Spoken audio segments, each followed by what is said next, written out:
Good morning, good afternoon, and good evening, and welcome to the Akkad Reader's Briefing, the podcast that transforms a complete issue of a major magazine into a focused 30 to 60-minute audio briefing. Today, we're bringing you a reader's guide to the August 3, 2026 issue of The New Yorker. This issue's cover, titled Repose, was created by the French artist Pierre-Emmanuel Liet. It captures a bright, languid summer afternoon. A figure rests against a wall, a bicycle stands nearby, and the heat and softened light make the street corner feel almost motionless. Liet has said that he spends every summer in the Drôme Provençal in southern France. After lunch, the heat can become almost overwhelming, leaving little to do but remain still and enjoy the moment while it lasts. Against that atmosphere of stillness, the issue develops around 5 urgent questions. First, can a retired general, shaped by devastating family loss, defeat Benjamin Netanyahu? And can service, sacrifice, political reform, and national repair outweigh the fear that has accumulated over many years? Second, where will the 2026 midterm elections lead the Democratic Party as it confronts Donald Trump's unpopularity, rising prices, immigration and customs enforcement operations, and deep internal conflict over the party's future? Third, when 2 partners die by firearm suicide and the National Rifle Association still arrives to collect nearly $500,000, how does the crisis continue to affect those left behind? Fourth, a newly perceived color known as olo can be seen, but it cannot be photographed by a conventional camera, reproduced by a printer, or represented by pigment. What then is the phenomenon we call color? And fifth, the global positioning system has become an almost invisible part of civilian life, guiding transportation, communication, commerce, and daily movement. Yet it remains a military technology originally designed to support the precise delivery of weapons. What does this dual identity mean for the way we understand and depend on it? From there, the issue moves through war, elections, firearm suicide, vision science, and the global positioning system before turning to food policy, bodily risk, music theory, fiction, theater, cinema, and consumer life in New York. Again and again, these articles examine how institutions enter individual lives and how people continue to act through fear, desire, grief, and uncertainty. With those themes in mind, let's turn to the article-by-article briefings in today's magazine. Section 1. War, Elections, and State Power. 1.1. Breaking Ranks. The article follows retired Israel Defense Forces Chief of Staff Gadi Eisenkot as he challenges Benjamin Netanyahu. Born to Moroccan immigrant parents, Eisenkot is described by supporters as one of us and is trying to win soft right voters. On the morning of October 7, 2023, thousands of Hamas militants broke through the Gaza fence at more than 100 different locations.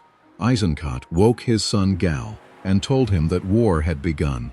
4 days later, he entered the war cabinet and argued against an immediate strike on Hezbollah leader Hassan Nasrallah, saying that Israel should stabilize the south first and avoid fulfilling Yahya Sinwar's design for a regional war. He later treated the release of hostages as a national priority, while Netanyahu, Bezalel Smotrich, and Itamar Ben-Gvir continued to pursue total victory as civilian deaths and destruction mounted. Eisenkot eventually left the war cabinet because he would no longer serve as a fig leaf for a prime minister chiefly concerned with preserving his coalition and his own power. Gal was killed by an improvised explosive device during an operation to recover the bodies of hostages in Gaza. At the funeral, Eisenkot said that the pain was immense, but that the family would continue to choose life. In the election campaign, he has built his appeal around service, sacrifice, reform, and repair, and he has called for a state commission of inquiry, arguing that the Prime Minister carries clear responsibility within the chain of command. The article also records at least 70,000 Palestinian deaths in Gaza, mass displacement caused by bombardment in Lebanon, and rising settler violence in the West Bank.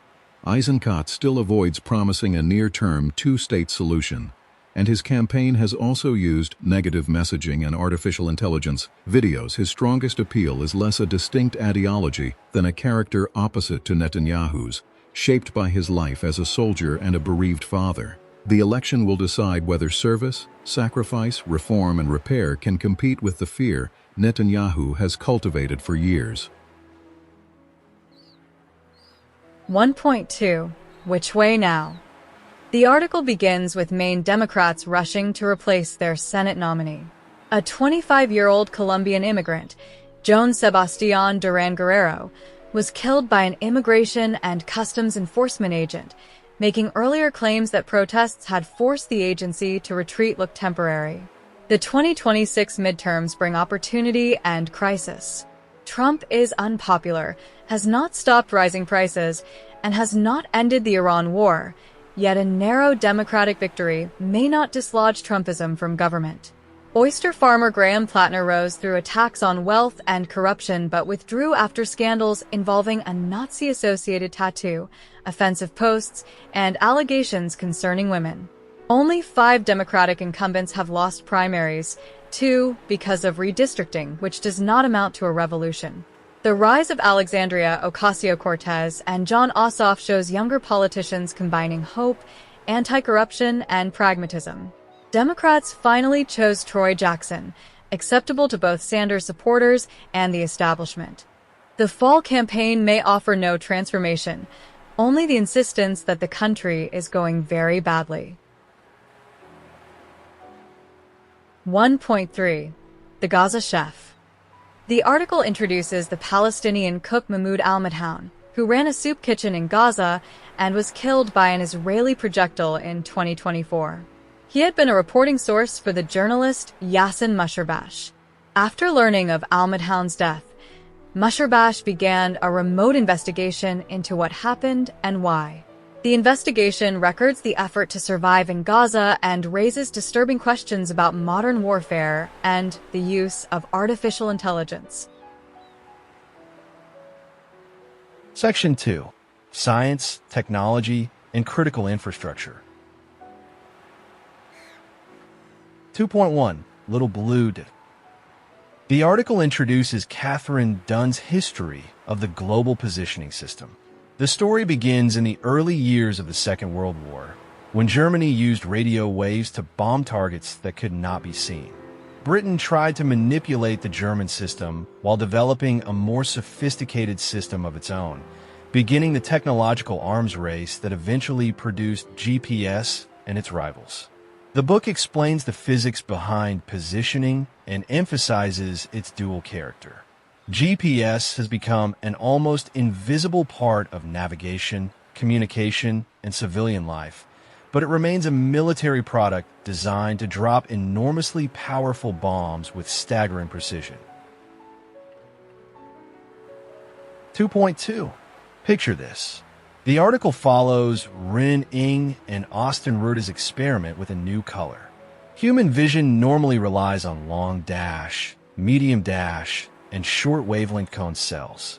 The researchers use a laser to stimulate only the medium wavelength cones, creating a retinal signal that does not occur in nature. Ordinary green immediately became a deeper, more saturated teal, which the team named OLO from its 010 code. No printer can print it, no camera can photograph it, and no pigment can reproduce it, because color is not carried by light itself, but is a sensation stirred by light. The researchers continue to ask how the brain interprets visual input it has never received. Section 3. Public Safety, Health, and Social Policy. 3.1. Parting Shot. The article records how Stormy Morse lost 2 partners. Barry Morse had violent outbursts and abused her. Although a felon, he had her buy a .38 special revolver, which he used to kill himself in 1991. Federal data showed that 60% of the 30,810 American suicides that year involved firearms. Research soon linked firearm availability to greater suicide risk, while the National Rifle Association turned guns into symbols of cultural defiance and fought public health research. Stormy later lived with Louis Tabler, who became paranoid under the association's messaging, threatened the family, and changed the beneficiary of a retirement account worth about $462,000 to the association. He killed himself with a shotgun in 2012. Stormy received about $41,000 in life insurance, while the association refused to relinquish the retirement money. After 18 months, she received $105. Ciro and the association took the rest. At 64, she still works 6 night shifts a week and expects never to retire. Miles says he would probably die by gun suicide if weapons remained in the house. The article notes that firearms require little effort and are almost certain to kill, and that gun suicide has accounted for most United States suicide deaths each year since 1968. Acknowledging the link would mean recognizing a public health crisis among the gun industry's most important customers. 3.2. The Food-Desert Mirage. The article examines the food desert, a concept used by both parties. It defines the problem as living too far from a supermarket and assumes that more supermarkets will improve diets. Michelle Obama said that 23.5 million Americans lived in food deserts, and New York mayors responded with subsidized supermarkets, urban farms, farmers markets, and proposed city-owned stores. Yet research rarely shows that new supermarkets significantly change what people buy or eat. Kenneth Kolb calls the movement a useful fiction. Residents often want amenities, investment, and respect, not necessarily different diets. Hannah Garth likewise finds that food justice activism can center outsiders' tastes. The article returns to George Orwell's observation that people with less money often want food that is tasty and immediately comforting. A 2019 study found that new supermarkets mainly took business from existing stores and shortened travel without changing shopping baskets. Ideas of healthy food also keep changing. GLP-1 drugs may make chemical cravings easier to alter than cultural traditions. Distance itself matters little. People will travel far to eat what they want. 3.3. American Daredevil. The article asks why Johnny Knoxville repeatedly puts his body in danger. He has broken many bones and suffered a urethral tear, an orbital fracture, burns, and 16 concussions. Jackass turned skate culture, pranks, failure, and physical comedy into global entertainment. Knoxville links the adrenaline after childhood asthma attacks and survival euphoria to his appetite for risk. In 2022, a bull caused a severe concussion and brain hemorrhage, and his doctor told him to stop performing with bulls, rockets, and demolition derbies. He says that he is now happy but still misses that life. 3.4. Brainball. The article follows about 800 neurosurgeons playing softball in Central Park.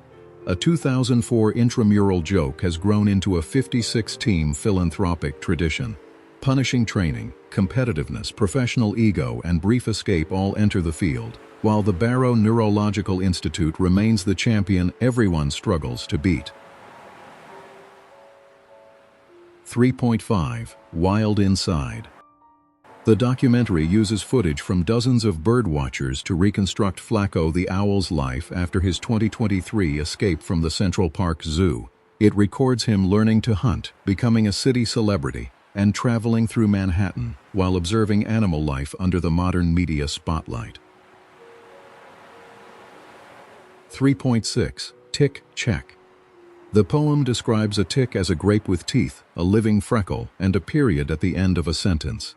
It moves from grass into socks and waistbands and hides behind elbows and knees. The body is no longer occupied by only one life, and the tick contains other people's blood, the evening breeze, and wakefulness. Section 4. Media, Celebrity, and Popular Culture. 4.1. Blame Game. Fabrice Morvan revisits Milli Vanilli's lip-synching scandal. Producer Frank Farian used session singers but left Rob and Fab to bear the blame. Decades later, documentaries recast them as manipulated young dancers, and a generation accustomed to lip-synching on TikTok asks what they actually did wrong. 4.2. Modern Love. Steve Lacy's Bad Habit exploded on TikTok, remained on the Hot 100 for 35 weeks, and became the first single to lead 5 Billboard genre charts. His album Oh Yeah joins the charm of 1990s R&B, with the disaffection, heartbreak, and desire of life through a screen. 4.3 OnlyFantasy. The podcast interviews OnlyFans fans, creators, and behind-the-scenes workers. Leon Nafok and Gracie Kanan find that much of its fantasy of intimacy is emotional rather than physical, and the vulnerability in the interviewees' voices makes that clear. 4.4 A Noble Fellow. John Leguizamo plays the faithful swineherd Eumaeus in Christopher Nolan's The Odyssey. He wears old man makeup, acts pigs, donkeys, and oxen, visits an antiquities gallery to study Bronze Age objects, and finally, buys Nolan an ancient silver coin bearing the head of Dionysus. 4.5 Dan Taberski's Manifesto. Dan Taberski calls a good manifesto a nonviolent call to action and an artful scream. He studies text by Luigi Mgione, Mohawk activist Richard Oakes, and musician Kathleen Hanna, responding to a cultural moment that has left many people seething underneath. 4.6 All the Feelings Tour.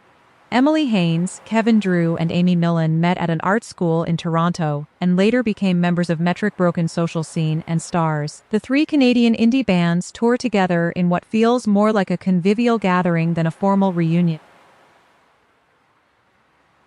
Section 5. Ideas, History, and Literature. 5.1 A Map of the Stars. Emily Eakins' The Frenchman combines memoir, biography, and a philosophy primer, reconnecting thinkers such as Lacan, Foucault, and Derrida. It presents French theory as a constellation shaped by language, institutions, and chance encounters, and leaves a lesson in skepticism, alertness, and close attention. 5.2 The Renoir Girls. This biography follows the daughters of a French-Jewish banking family. They lived in a privileged Paris and repeatedly encountered anti-Semitism. Renoir painted them, yet in 1882 he declared that he was washing his hands of the Jews. The author describes him as a cork carried by the current of anti-Semitism. 5.3 Air. Christian Kracht's novel places a present-day designer beside a fantastical world without mirrors or antibiotics. The designer disappears during a solar storm in Norway, while a girl and a wounded man flee soldiers in the other story. The novel suggests that nostalgia pre the modern world is a knife that cuts both ways. 5.4 Exit Memo. Humor piece turns a breakup into a corporate exit memorandum. The speaker announces a strategic realignment of emotional resources and reclaims weekends' keys and decision-making capacity. The relationship once had momentum and synergy, but it no longer works at scale, and future 2 o'clock in the morning, I miss you texts will still be welcome. 5.5 I Want You to Be Happy. Jem Calder's novel follows 2 people with creative ambitions in London. A barista wants to become a poet, and a copywriter wants to become a novelist. Careful early text messages give way to excessive drinking, self-sabotage, and solipsism, while the attention of a new person makes each character feel new. 5.6 Earthly Delights. Sheila Hattie's story follows a woman who preserves her desire for Pierre for decades. After death, they meet in the afterlife and discover that sex separated from ordinary life loses its meaning. She understands that she wants what she wants to remain just beyond her fingertips, and that what lust truly needs is waiting. 5.7 Any Younger. The poem says that only part of the self is here on earth, and that the remainder cannot be reached from this lapis planet. Harm reaches only one part, while a birthday, a blue gem, and what will not be received create a calm and cutting farewell. Section 6 Cinema and Sex Culture. 6.1 Substory. Greg Araki's I Want Your Sex begins with a body in a swimming pool, blood, and pink underwear, then follows the dominant submissive relationship between Erica and Elliot. The film defends young people's sexual appetite and pushes back against the increasingly puritanical tendencies of contemporary cinema, but its noir structure makes the ending feel strained. 6.2 Down to Clown. Dukes casts Jane Wickline and Leva Pierce as unemployed, single friends who understand each other, using lo-fi songs to express Generation Z paralysis. Big Feelings asks the audience to play first graders, and as a teacher loses her boundaries, makes them feel childhood safety, vulnerability, and control again. 6.3 Giulia, the Poison Queen of Palermo. Jennifer Nettles' musical follows Giulia, a 17th-century Sicilian apothecary. She kills her abusive husband and helps other women escape unhappy marriages. Mary Zimmerman's staging evokes the chiaroscuro of Artemisia Gentileschi, but the ending does not fully develop the character's motives. 6.4 The Gin Game. The play follows Weller and Fonzia in a nursing home. He teaches her to play cards, then loses every round and loses his temper. Chronic diabetes, an absent son, and failed business dealings are the bad hands they have been dealt, while secrets and moral superiority repeatedly damage their friendship. 6.5 Philadanco and Philly Soul. Philadanco's program returns to the Philly Soul created by Philadelphia's International Records. Rennie Harris brings street dance to the concert stage and writes a love letter to a city through its own soul music. The dancers also perform works by Christopher Huggins and Tommy Wahid Evans. 6.6 BAB Together Dance Festival. Born during the pandemic, the festival now brings Ballet Hispanico, Alvin Ailey, American Ballet Theater, New York City Ballet, and Dance Theater of Harlem onto one stage. Each company contributes part of its repertory, like a shared potluck. Section 7. City Consumption and the Art Market. 7.1 Sweeting with the Crowd. The article observes the sameness spreading through New York restaurants, street style, and gym clothes. Chains make neighborhoods look increasingly alike, while women wear matching workout sets in similar colors. Smaller labels offer a little difference, but a basic pair of running shorts can cost $275. And the difference may soon be copied by the crowd. 7.2 Green is Gold.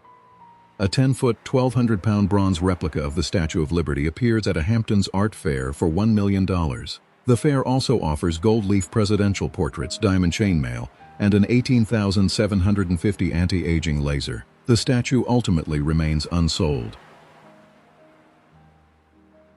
7.3 Little Island Summer Program.